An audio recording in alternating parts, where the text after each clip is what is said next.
জুলাই সনদ বাস্তবায়ন, গণভোট ও সংস্কার পরিষদের শপথের বৈধতা নিয়ে প্রশ্ন, হাইকোর্টের রুল জারি। উপনির্বাচনের কারণে প্রধানমন্ত্রীর বগুড়া সফর স্থগিত, 10 মার্চ করাইল বস্তি থেকে শুরু ফ্যামিলি কার্ড বিতরণ। 2 কমিশনার সহ দুদক চেয়ারম্যান আব্দুল মোমেনের পদত্যাগ, নতুন সরকারের প্রত্যাশাকে সম্মান জানিয়ে সিদ্ধান্ত। সচল শিল্প প্রতিষ্ঠানগুলোকে ঈদের আগে বিশেষ ঋণ দেওয়ার নির্দেশ, বেতন বোনাস যাবে সরাসরি শ্রমিকের অ্যাকাউন্টে। সৌদিতে মার্কিন দূতাবাসে ড্রোন হামলা, হরমুজ প্রণালী পেরোনোর চেষ্টা করলে জাহাজ জ্বালিয়ে দেওয়ার হুমকি ইরানের।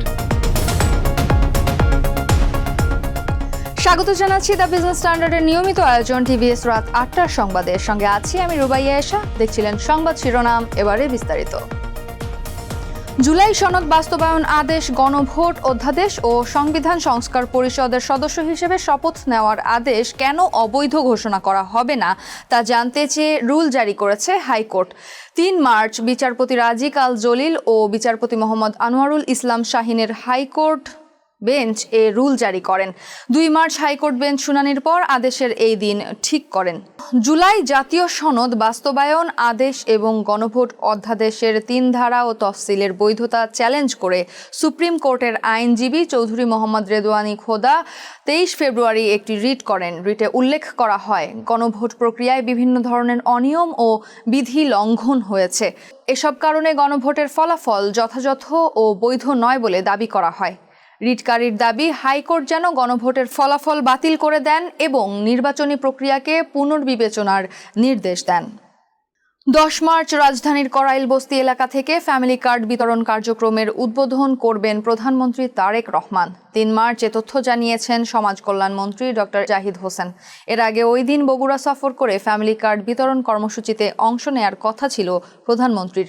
তবে বগুড়া 6 আসনের উপনির্বাচন সামনে থাকায় সেই সফর স্থগিত করা হয়েছে। ত্রয়োদশ জাতীয় সংসদ নির্বাচনে বগুড়া 6 আসন থেকে সংসদ সদস্য নির্বাচিত হন তারেক রহমান। একই সঙ্গে তিনি ঢাকা 17 আসন থেকেও বিজয়ী হন। বিধি অনুযায়ী শপথের আগে তিনি বগুড়া 6 আসন ছেড়ে দেন। প্রধানমন্ত্রীর ছেড়ে দেয়া এ আসনে আগামী 9 এপ্রিল উপনির্বাচনের আয়োজন করেছে নির্বাচন কমিশন। এই আসনে বিএনপির প্রার্থী দলটির জেলা কমিটির সভাপতি রেজাউল করিম বাদশা। দুর্নীতি দমন কমিশনের চেয়ারম্যান ডক্টর মোহাম্মদ আব্দুল মোমেন এবং অন্য 2 কমিশনার আনুষ্ঠানিকভাবে পদত্যাগ করেছেন। জনস্বার্থে এবং নতুন সরকারের প্রত্যাশাকে সম্মান জানিয়ে এই সিদ্ধান্ত নেওয়া হয়েছে বলে জানিয়েছেন তারা। পদত্যাগকারী কমিশনের অপর 2 সদস্য হলেন অবসরপ্রাপ্ত জেলা জজ মিয়া মোহাম্মদ আলী আকবর আজিজি এবং অবসরপ্রাপ্ত ব্রিগেডিয়ার জেনারেল হাফিজ আহসান ফরিদ। 3 মার্চ দুদক কার্যালয়ে সাংবাদিকদের সঙ্গে আলাপকালে পদত্যাগের বিষয়টি নিশ্চিত করেন চেয়ারম্যান ডক্টর আব্দুল মোমেন। এর আগে দুপুর আনুমানিক 2:45 মিনিটে সচিবালয়ে মন্ত্রিপরিষদ সচিব নাসিমুল গনির সঙ্গে বৈঠক করেন তারা।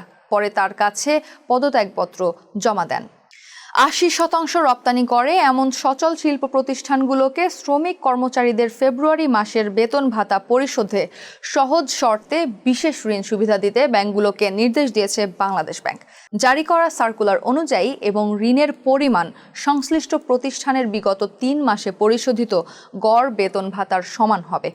নির্দেশনায় বলা হয়েছে, বৈশ্বিক ও অভ্যন্তরীণ অর্থনৈতিক চাপে রপ্তানি কমে যাওয়া, ক্রয়াদেশ পিছিয়ে যাওয়া ও তারল্য সংকটের কারণে অনেক রপ্তানিমুখী শিল্প প্রতিষ্ঠানের উৎপাদন ব্যাহত হচ্ছে। এতে শ্রমিকদের বেতন পরিশোধে তৈরি হয়েছে চাপ।